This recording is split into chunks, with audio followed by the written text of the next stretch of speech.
औज़ुबिल्लाहिमिनश्शैतानिर्रजीम बिस्मिल्लाहिर्रहमानिर्रहीम अस्सलाम वालेकुम वरहमतुल्लाहि वबरकातुहू। सीखो बोलो यूट्यूब चैनल और फेसबुक पेज की तरफ से मोहम्मद सकलैन सरकानी आपकी खिदमत में हाजिर हूँ। जैसा कि बात हुई थी कि हमने ज़बान सीखनी है, इंग्लिश ज़बान, बुनियादी लेवल से लेकर एडवांस लेवल तक। इस सिलसिले की यह तीसरी कड़ी है, तीसरा बिट है कि जिसमें हम देखने जा रहे हैं कि इंग्लिश प्रोनंसिएशन क्या होता है। इस सारे सेगमेंट पे हम यही चीज़ डिस्कस करेंगे कि वो बुनियादी, आसान और आम फहम तलफ़ुज़ प्रोनंसिएशन क्या है, कैसे सीखा जाता, कैसे सीखा जा सकता है, ताकि हम अच्छे तरीके से अंग्रेज़ी समझ भी पाएँ, अंग्रेज़ी बोल भी पाएँ। इस हवाले से पहले पहले हम जिस चीज़ को देखना चाहेंगे, समझना चाहेंगे, वो ये है कि ये लफ्ज़ जो हमारे सामने है, PRONUNCIATION, प्रोनंसिएशन, अमूमी तौर पे इसका तलफ़ुज़ भी गलत बोला जाता है, प्रोनाउंसिएशन या इस तरह का कुछ करके ना। तो ये प्रोनाउंसिएशन नहीं है, दिस इज़ कॉल्ड प्रोनंसिएशन। मेरे साथ कहिए, प्रोनंसिएशन। जी, प्रोनंसिएशन। प्रोनंसिएशन का मतलब होता है तलफ़ुज़, मतलब जो अल्फाज हम ज़बान से बोलते हैं, किसी ख़ास अंदाज में बोलते हैं, इस ख़ास अंदाज के बोलने को तलफ़ुज़ कहा जाता है। हर ज़बान का अपना एक तलफ़ुज़ है, अपने अंदाज से, अपने तरीके से ज़बान बोली जाती है। अंग्रेज़ी ज़बान का भी मख़सूस एक तलफ़ुज़ है कि जिसके ज़रिए से वो बोली जाती है। जब वो बोली जाती है तो उसी ज़रिए से ही फिर समझ आती है। रूटीन में ये चीज़ें फिर समझ नहीं आती। मिसाल के तौर पे जब हम इसको प्रोनाउंसिएशन पढ़ेंगे, समझेंगे, बोलेंगे, और जब हमें ये पता चलेगा कि एक्चुअली ये क्या है असल में, ये है प्रोनंसिएशन, प्रोनंसिएशन, तो समझ नहीं आती कि ये क्या कहा गया है।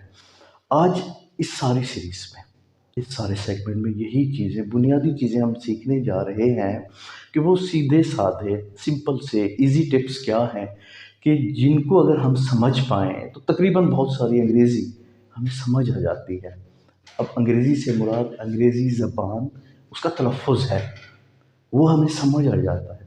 अब पहली जो चीज़ हमें समझने की है, पहले नंबर पे, वो इंतहाई अहम है, वो ये है, नंबर 1, अल्फ़ाबेट्स के हम अभी जो हमारा सेगमेंट 2 था, बिट 2 था, उसमें हमने डिटेल देखा था अल्फ़ाबेट्स को, हरूफ़-ए-तहज्जी को। उसमें हमने ये देखा था कि अशकाल के लिहाज से अल्फ़ाबेट कैसे होते हैं, उनको कैसे लिखा जाता है, स्मॉल और कैपिटल फॉर्म में। अच्छा, हमने ये भी वहाँ सीखा था, चाहे लेटर स्मॉल फॉर्म में हो या कैपिटल फॉर्म में हो, लेकिन उसकी आवाज़ एक ही होगी। अब ए अगर कैपिटल हो या स्मॉल हो, आवाज़ उसकी एक ही होगी। अब उसमें हमने ये चीज़ देखी थी, समझी थी कि कुछ मख़सूस लेटर्स ऐसे हैं कि जिनकी आवाज़ अमूमी तौर पे हम पाकिस्तानी, इंग्लिश जो हम बोलते हैं, गलत बोलते हैं। पहले पहले हमें यही चीज़ क्लियर करने की ज़रूरत है। जैसे सी है, सी की 2 साउंड्स होती हैं, 2 आवाज़ें होती हैं, एक सीन की आती है, एक अमूमी तौर पे जो हम समझते हैं, हम बोलते हैं, वो काफ की होती है। एक्चुअली ये काफ नहीं है, वाज़ेह कर देना चाहिए हमें अपने ऊपर कि ये काफ नहीं है, ये खाफ है।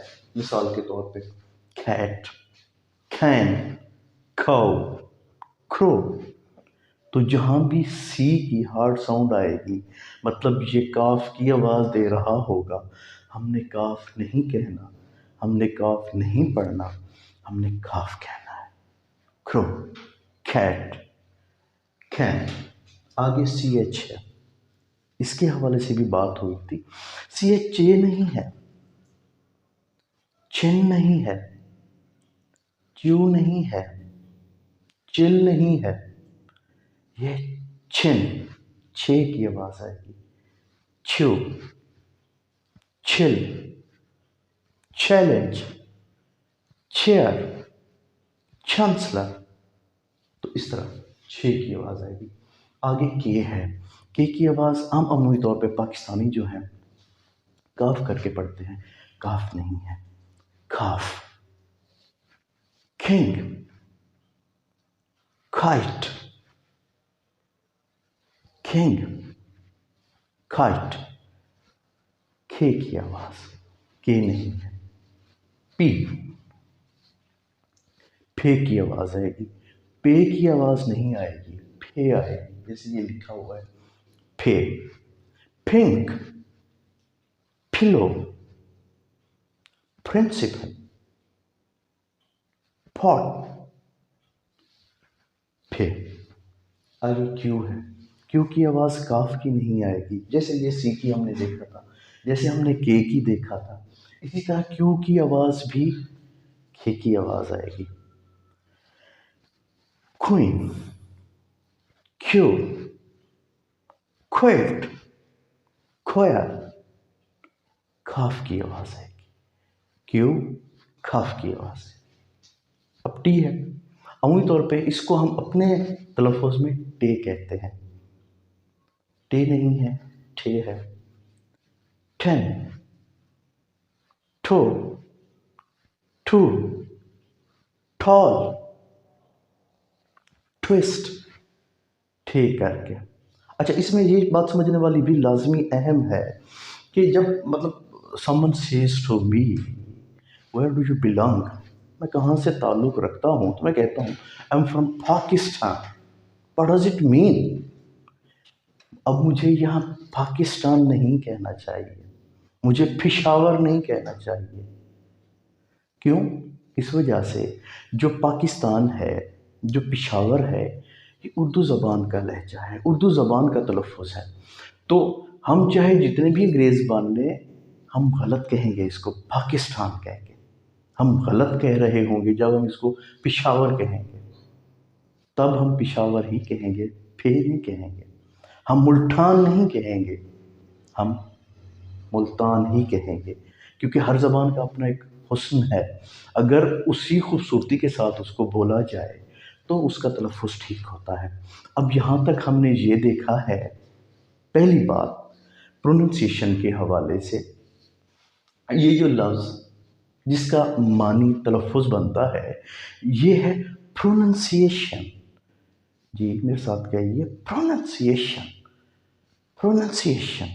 अब प्रोनंसिएशन के लिए पहली बुनियादी चीज़ जो है वो ये है कि अल्फ़ाबेट्स में ये सी खाफ की आवाज़ देता है, सी एच छे की आवाज़ देता है, के खे की आवाज़ देता है, पी फे की आवाज़ देता है, क्यू खे की आवाज़ देता है और टी ठे की आवाज़ देता है। इसमें अब बेहतर ये है कि आप इसका जो है ना एक स्क्रीनशॉट आप ले लें। इसी तरह अब दूसरी मिसाल प्रोनंसिएशन की, वो क्या है? वो अब ये है, इसे हम क्या पढ़ते हैं, क्या बोलते हैं? डूइंग, अपनी पाकिस्तानी ज़बान में, इंग्लिश में डूइंग समथिंग, गोइंग और राइटिंग। दूसरा नुक्ता समझने वाला ये है कि अंग्रेज़ी ज़बान में इंग वाली आवाज़ बिल्कुल नहीं है, इंग वाला तलफ़ुज़ बिल्कुल नहीं है। जैसे पहले पहले हमने क्या देखा, डूइंग, डूइंग नहीं है, डू इन है, डूइंग। समथिंग नहीं है, समथिंग। गोइंग नहीं है, गोइंग, गोइंग। राइटिंग नहीं है, राइटिंग, राइटिंग। अब इसमें समझने वाली बात यह है कि ये आवाज़ कैसे पैदा होती है। आवाज़ इस तरह पैदा होती है कि अंग्रेज़ जो है वो इस आवाज़ को, जी वाली आवाज़ को इन पे ख़त्म कर देता है, आई एन एन पे।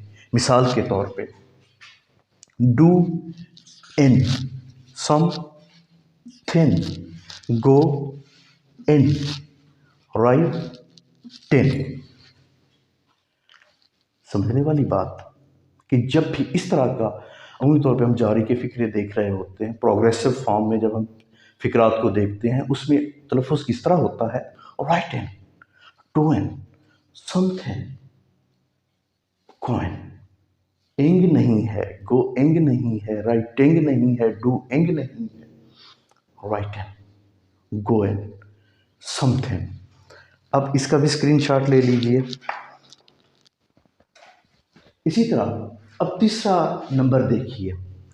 अब तीसरे नंबर पे ये उसूल है कि जब भी आर से पहले कोई लेटर कंसोनेंट आ जाए, ये हमने देखा है, आगे भी हम देखेंगे। इससे आगे वाला जो सेगमेंट आ रहा है, जो बिट आ रहा है, वो वॉवल्स और कंसोनेंट के हवाले से है। इसमें ये है कि जब भी आर से पहले अगर कोई लेटर कंसोनेंट हो, तो जब वो हम आवाज़ पैदा करेंगे तो उस आवाज़ में पेश की आवाज़ देंगे। पेश की आवाज़ आएगी कैसे, ये हम समझते हैं। जैसे इसको हम पढ़ते हैं ड्रीम, अपने पाकिस्तानी लहजे में ड्रीम करके पढ़ते हैं। जैसे ये ड्रीम, मतलब ये डाल के नीचे हम जेर लगा रहे हैं जब इसको हम बोलते हैं ना ड्रीम।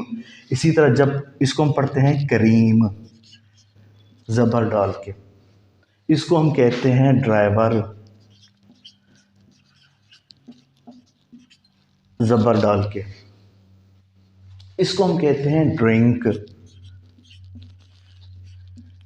जेर डाल के नीचे यहाँ हमने जेर डाली, यहाँ हमने काफ के ऊपर ज़बर डाली, यहाँ हमने ड्राइवर के ऊपर ज़बर डाली, ड्रिंक के नीचे ये जेर डाली। अब ये हमारा जो तलफ़ुज़ है वो क्या है, ड्रीम, क्रीम, ड्राइवर और ड्रिंक। अब असल इसका तलफ़ुज़ क्या है, उसूल ये है, कुलिया ये है कि जब भी आर से पहला लेटर कंसोनेंट हो तो वहाँ पर पेश की आवाज़ आएगी। मिसाल के तौर पे अब ये ड्रीम नहीं होगा, इसके ऊपर पेश आएगा ड्रीम।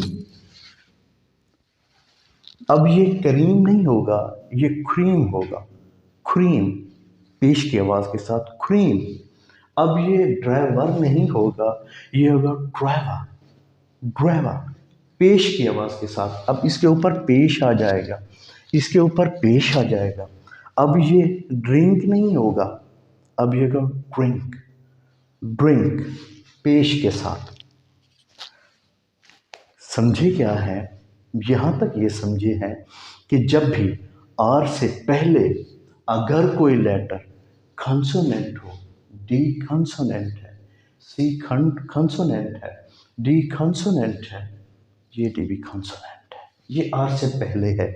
इस वजह से इसकी जब हम साउंड प्रोड्यूस करेंगे, मिसाल के तौर पे ऊपर हमने क्या देखा, ये प्रोनंसिएशन कहा, इसको प्रो नहीं कहेंगे, ज़बर नहीं आएगी, ये इसके ऊपर पेश आएगा प्रोनंसिएशन। क्यों? क्योंकि आर से पहले जो लेटर है वो कंसोनेंट है। तो तीसरा उसूल क्या है, अगर आर से पहले कंसोनेंट लेटर आएगा तो जो आवाज़ पैदा होगी वो पेश की आवाज़ के साथ आएगा।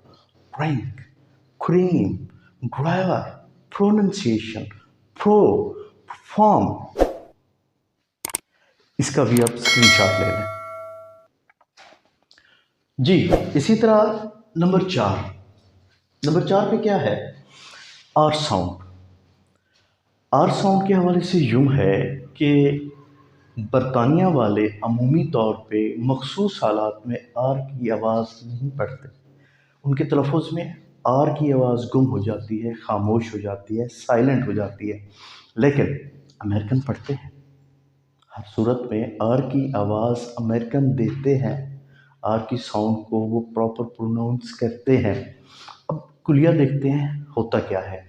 ये कहा जाता है नंबर 1 कि अगर आर कंसोनेंट से पहले हो, कंसोनेंट लेटर से पहले हो, तो आर नहीं पढ़ा जाता। ये हम ब्रिटिशर की बात कर रहे हैं, बरतानिया वालों की बात कर रहे हैं। एक थ्योरी ये है कि अगर आर कंसोनेंट से पहले हो, मतलब आर के बाद अगर कंसोनेंट लेटर हो, तो आवाज़ आर की नहीं आएगी।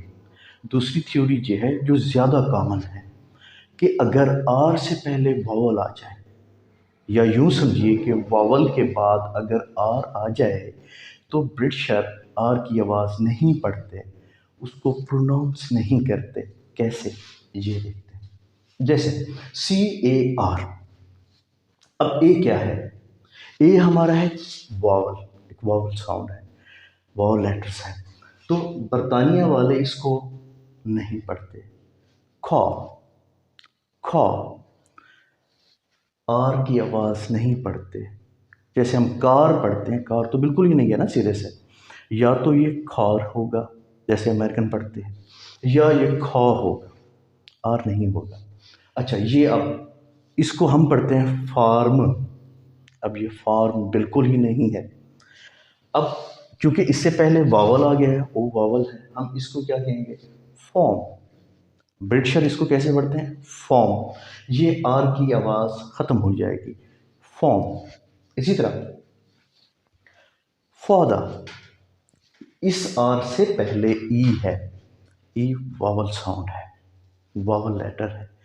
अगर आर से पहले ई आ जाए, मतलब वावल साउंड आ जाए, वावल लेटर आ जाए, तो हम क्या करते हैं? आर को नहीं पढ़ते। फौदा, फॉर्म, फॉर, खा। अमेरिकन इस आर को लाजमी पढ़ते हैं, ब्रिटिशर नहीं पढ़ते।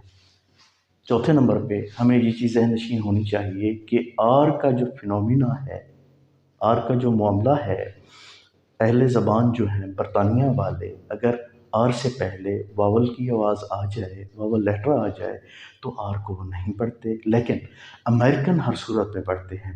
अब इस स्लाइड की भी व्यू ले लें जी। नंबर 5 पे इसी तरह, अब तक बात हो रही थी ब्रिटिशर की कि ब्रिटिशर क्या करते हैं अपनी अंग्रेज़ी के साथ। अब बात होगी अमेरिकन की। आगे हमने ये समझना है कि अमेरिकन और प्लस कैनेडियन वो कैसे तलफ़ुज़ अदा करते हैं। पहले पहले ज़्यादा जो एक कॉमन सी चीज़ है, जो तलफ़ुज़ ज़्यादा अहम है, वो टी का है। टी के साथ अपना अमेरिकन और कनेडियन क्या करते हैं, इसको देखते हैं। अब अमेरिकन और कनेडियन टी की आवाज़ को डी में तब्दील कर देते हैं। डी, अजीब बात नहीं है? डी कैसे, अब देखते हैं। जैसे अगर टी दो वावल्स के दरमियान में आ जाए, तो टी की आवाज़ टी की नहीं रहती, ठे नहीं रहता, फिर वो डाल हो जाता है। मिसाल के तौर पे ये हम देखते हैं। हीटर, आम तौर पे हम ऐसे ही देखते हैं ना। हीटर हो गया जी, यूनिवर्सिटी हो गया, मैटर हो गया, वाटर हो गया, बैटर हो गया, कंप्यूटर हो गया, बेल्टी हो गई। या हम क्या करते हैं, अमूमी तौर पे हम इसको ऐसे ही पढ़ते हैं। ब्रिटिशर कैसे पढ़ेगा? मैक्सिमम ठे की आवाज़ डाल के इसको कहेगा जी हीठा, आर को साइलेंट कर देगा, ठे की आवाज़ डालेगा मैठा, वाठा, इस तरह करके। अमेरिकन और कनेडियन क्या करते हैं? वो ये करते हैं, यहाँ डाल की आवाज़ लेके आते हैं। मिसाल के तौर पे अब ये वो इसको हीठा नहीं कहते, इसको हीडर कहते हैं। ये डी की आवाज़, डाल की आवाज़, हीडर। यूनिवर्सिटी नहीं होगा। समझने वाली बात क्या है? दो वावल के दरमियान अगर टी की साउंड हो, अब जैसे ये ई भी वावल है, ए भी वावल है, दरमियान में टी आ गया है, इस वजह से उसने इसको हीडर कहा। इसको यूनिवर्सिटी, डी की आवाज़ आएगी, यूनिवर्सिटी नहीं है, डी। अमेरिकन और कैनेडियन यूनिवर्सिटी, क्यों? ये आवाज़ और ये आवाज़ दोनों वावल साउंड है। इसी तरह मैठा, ब्रिटिशर इसको मैठा कहते हैं, मैठा नहीं है, ये इसको डी की आवाज़ में तब्दील कर देते हैं, मर्डर, मर्डर। अमेरिकन वाले और कैनेडियन इसको क्या कहते हैं? मर्डर, डी की आवाज़। इसी तरह वाटर, वाटर जिसको हम पाकिस्तानी लहजे में वाटर कहते हैं, ब्रिटिशर क्या कहते हैं? Water. American water, Canadian water. इस टी को वो डी में चेंज कर देते हैं, डाल की आवाज़ में, वाटर। इसी तरह बेटर, डाल की आवाज़, बेटर। ये क्यों? इससे पहले भी ये ई है, बाद में भी ई है, वावल साउंड है। अच्छा, अब कंप्यूटर के साथ ये क्या करते हैं, जिसको हम कंप्यूटर कहते हैं ना, कंप्यूटर, कंप्यूटर आवाज वावल है, इसको अमेरिकन और कैनेडियन डी में तब्दील कर देते हैं। कंप्यूटर, कंप्यूटर, एबिलिटी, डाल की आवाज, एबिलिटी, एबिलिटी। तो यहाँ तक हमने ये सीखा है, अमेरिकन और कैनेडियन क्या करते हैं कि टी की आवाज़ को मखसूस हालात में डाल की आवाज़ में तब्दील कर देते हैं, डी की आवाज़ में तब्दील कर देते हैं, जब टी के दोनों तरफ, उससे पहले भी और उसके आखिर में भी वावल साउंड हो, तब वो इस टी को डी में तब्दील कर देते हैं। अब इसका भी स्नैपशॉट ले लें। इसी तरह अमेरिकन और कैनेडियन टी को डी में तब्दील करते हैं जब, पहला उसूल हमने देखा था, अब दूसरा उसूल क्या है कि जब भी टी के साथ वावल साउंड होगी, टी के साथ एल की साउंड होगी या एल लेटर होगा या आर लेटर होगा, इन तीन हालतों में भी टी को वो डी में तब्दील कर देते हैं, मतलब आवाज़ जो आएगी वो डी की आएगी। जैसे अब इसको हम क्या पढ़ते हैं, बैटल, अब ये डी की आवाज़ आ जाएगी, बैटल। अमेरिकन और कैनेडियन इसको बैटल कहेंगे। अब ये क्या है, बॉटल, बॉटल, लेकिन अमेरिकन और कैनेडियन इसको पढ़ते हैं बॉटल। क्यों? क्योंकि यहाँ इससे पहले वॉवल साउंड थी, यहाँ इसके साथ वॉवल साउंड है। अब यहाँ डर्टी, डर्टी, लेकिन ये डी है, डर्टी। क्यों? क्योंकि इसके साथ अब आर आ गया है। जैसे हम इसको क्या पढ़ते हैं, 30, लेकिन 30। अमेरिकन इसको क्या पढ़ते हैं, 30, इसको 4D, 40 नहीं कहते, 4D, क्योंकि आर लगा हुआ है, साथ आर लगा हुआ है। तो दूसरा उसूल हमने ये देखा अमेरिकन के हवाले से, कैनेडियन के हवाले से, कि वो टी की आवाज़ को डी में या डाल में बदल देते हैं जब टी के साथ वॉवल साउंड हो, वॉवल की आवाज़ हो, टी के साथ आर लगा हुआ हो, टी के साथ एल लगा हुआ हो। जैसे हमने देखा बॉडल, बैडल, बॉडल, डर्डी, 30, 40। यहाँ तक स्नैप इसका शॉट ले लें जी। इसी तरह अमेरिकन क्या करते हैं कि टी को साइलेंट कर देते हैं जब टी से पहले एन, एन हो, एन लेटर हो, एन की आवाज़ हो। तो ये उसूल है कि अमेरिकन टी को साइलेंट कर देते हैं कब, जब टी से पहले एन आ जाए। कैसे? मिसाल के तौर पे हम इसको कहते हैं 20, 20, एन और टी, अमेरिकन इसको क्या करते हैं, साइलेंट कर देते हैं, 20, 20, एनर, ये टी नहीं पढ़ते हम, जैसे पढ़ते हैं ना एंट्रा, एंट्रा, एंट्रा नहीं है, ये एनर है। प्रिंटा, प्रिंटा नहीं है, ये प्रेनर, टी साइलेंट। वांटेड, एन आ गया, उसके बाद टी है, टी की आवाज़ नहीं देते अमेरिकन, वांटेड, वांटेड। इसी तरह हम कहते हैं I don't know, I don't know, मतलब टी की आवाज़ आती है, लेकिन अमेरिकन इसको नहीं कहते, don't know, don't know, T खत्म। अब इसको हम क्या पढ़ते हैं, इंटरनेशनल। अमेरिकन ये टी नहीं पढ़ते, एन के बाद वाला, इंटरनेशनल, इंटरनेशनल। हम इसको क्या कहते हैं, इंटरस्टेट, इंटरस्टेट, टी की आवाज़ नहीं है। इंटरव्यू, अमेरिकन कहते हैं इंटरव्यू, टी की आवाज़ नहीं देते, interview. Internet, internet, American T की आवाज़ नहीं देते, इंटरनेट। हम इसको कहते हैं सेंटेंस, सेंटेंस, अमेरिकन इस टी को नहीं पढ़ते, सेनेंस, सेनेंस, सेनेंस की आवाज़ देते हैं अमेरिकन। इसी तरह इंटरेस्ट, इंटरेस्ट, मतलब कुलिया क्या बनाया गया है, ये है कि अगर टी से पहले एन की आवाज़ आएगी तो अमेरिकन अमूमी तौर पे टी की आवाज़ नहीं देते। जैसे 20, 21, 22, 23 काउंटिंग पढ़ते हैं ना, एनर प्रिंटर इस टी को साइलेंट कर देते हैं। Printer, want it, don't know, internet, sentence. अब इसका भी स्नैपशॉट ले लें जी। इसी तरह जब टी अगर लफ्ज़ के आखिर में आ जाए उस वक्त भी अमेरिकन टी की आवाज़ को साइलेंट कर देते हैं, टी की आवाज़ को नहीं पढ़ते अपने तलफ़ुज़ में। कैसे? जैसे HOT, हॉट, इसको ऐसे पढ़ा जाता है ना, hot. Sit, lot, what, foot, fought, rat. लेकिन अमेरिकन नहीं पढ़ते। क्या नहीं पढ़ते? ठी। ठी नहीं पढ़ते। क्यों? क्योंकि ये लफ्ज़ के आखिर में आ रही है ये आवाज़ टी, तो इसको वो साइलेंट कर देते हैं। जैसे अमेरिकन हॉट नहीं कहेंगे, हो, सिंपल हो। सिट नहीं करेंगे, सिट।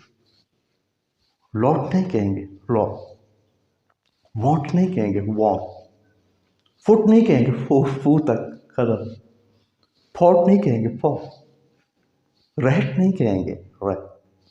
तो ये सारा कुछ था तलफ़ुज़ के हवाले से। करना क्या है, समझना क्या है। आज ये हमारा जो लेक्चर था, पहले भी मैंने आपको बताया है कि ये सारा कुछ हम बुनियादी अभी चीज़ें कर रहे हैं। तीसरा ये हमारा लेक्चर था, तीसरी ये हमारी डिस्कशन है अंग्रेज़ी ज़बान के हवाले से। तो ज़बान क्या है? ज़बान का ताल्लुक़ होता है बोलने से। सीखेंगे कैसे? जब बोलना हम सीखेंगे, अच्छी आवाज़ का हम फ़र्क पहचान पाएंगे, तब हम अच्छी ज़बान सीखेंगे, अच्छी तरह से सुन पाएंगे, अच्छी तरह से बोल पाएंगे। तो ये कुछ बुनियादी उसूल थे, ये कोई हार्ड एंड फास्ट नहीं है, मैंडेटरी नहीं है, लाजमी नहीं है, लेकिन इनका जानना अज़ हद ज़रूरी है। बाकी जैसे हम आगे डिस्कशन करते जाएंगे इंशाअल्लाह, जैसे आपको कहा गया है कि बुनियादी लेवल से लेकर एडवांस लेवल तक हम जाएंगे इंशाअल्लाह, और चीज़ों को आहिस्ता आहिस्ता सीखते जाएंगे। आज ये जितनी चीज़ें आपके साथ डिस्कस की गई हैं, इसमें करना ये है कि जैसे आपको एक थोड़ी सी स्लाइटली डायरेक्शन दी गई है कि इसका स्नैपशॉट ले लें। मकसद करना क्या है कि इनकी प्रैक्टिस करनी है, इनको समझना है। ये जो चीज़ें आपके साथ डिस्कस की गई हैं, जब मैं स्क्रीन से हट जाता था और ये हम्बली कहता था कि इसका स्नैपशॉट ले लें, मकसद ये है कि उसको अगर आप स्नैपशॉट लेके रख लेंगे, उसको दोबारा देखेंगे, अच्छा यार ये उसूल था, इसको हम इस तरह कर सकते हैं और इस तरह करना चाहिए। रिमाइंडर यही है कि ये जो हमारा चैनल है सीखो बोलो, ये उन बच्चों के लिए ख़ास तौर पे है जो उर्दू मीडियम के पढ़े हुए हैं, जिनके पास ज़राए नहीं हैं अच्छी इंग्लिश सीखने के। तो इसमें हम अपनी भरपूर कोशिश कर रहे हैं कि हम अच्छे तरीके से, इंतहाई आसान तरीके से, आसान सादा उर्दू में हम अच्छे एक लेवल की अंग्रेज़ी सिखा पाएँ। अगर आज की डिस्कशन अच्छी लगी हो तो चैनल को सब्सक्राइब कीजिए, दोस्तों के साथ शेयर कीजिए, बेल आइकन का बटन तो लाजमी प्रेस कीजिएगा और अपने कमेंट लाजमी कीजिएगा कि आज की डिस्कशन आपको कैसी लगी, इसमें आपने क्या सीखा और इसमें आप कैसे रहे। अस्सलाम वालेकुम वरहमतुल्लाहि वबरकातुहू।